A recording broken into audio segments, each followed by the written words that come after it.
Na tunaifanya na tutaendelea kuifanya kuhakikisha ya kwamba watoto wetu wamesoma. Mwaka huu ni mwaka wa pili ambapo kila mtoto ataingia form 1 bila kujiuliza grade yake ilikuwa hii ama hii. Watoto wetu waweze kusoma mpaka wafike form 4, na hiyo tujue ya kwamba wakifika form 4 ni watu wazima ambao wanaweza kuanzisha maisha yao. Hii mambo ya watoto wetu kuwa wanatembea bila kuwa shule tunataka iishe. Watoto wanatakikana wawe ndani ya shule.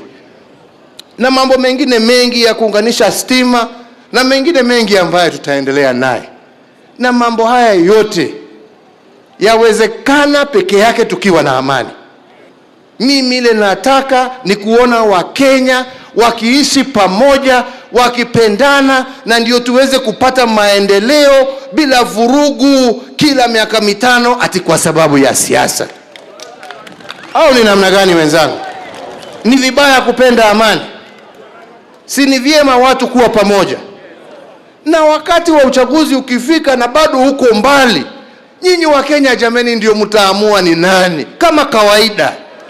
Lakini haja yetu ni hiyo, wakati ikifika tuweze kufanya yale ambayo tutafanya wakati hiyo kwa njia ya amani. Tunataka wakati huo ukifika, mtu anapiga kura, anaenda nyumbani, anaambia mama tengeneza chai, wacha tuweke radio ama TV tusikie nani alishinda hii kitu. Si ni namna hiyo? Bila kuchurutishwa, bila nini, bila vurugu. Jameni, ambieni watu waniruhusu mimi nitafute amani. Kwa sababu hakuna kitu kikubwa zaidi unaweza kuachia wananchi kushinda amani. Kwa sababu amani ndio msingi ya mambo haya mengine yote. Mambo ya title deeds, mambo ya watoto kusoma, mambo ya kazi kwa hawa vijana wetu. Lakini kama kila miaka mitano tunaanza zero kwa sababu tumepigana na tumemwaga damu. Tunaanza zero. Kila miaka mitano tunaanza zero. Hii utajiri tutapata wapi jameni? Itawezekana? Jameni, amani.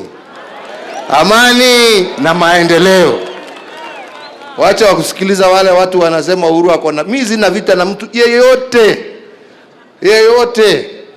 Au mwasemaje wenzangu?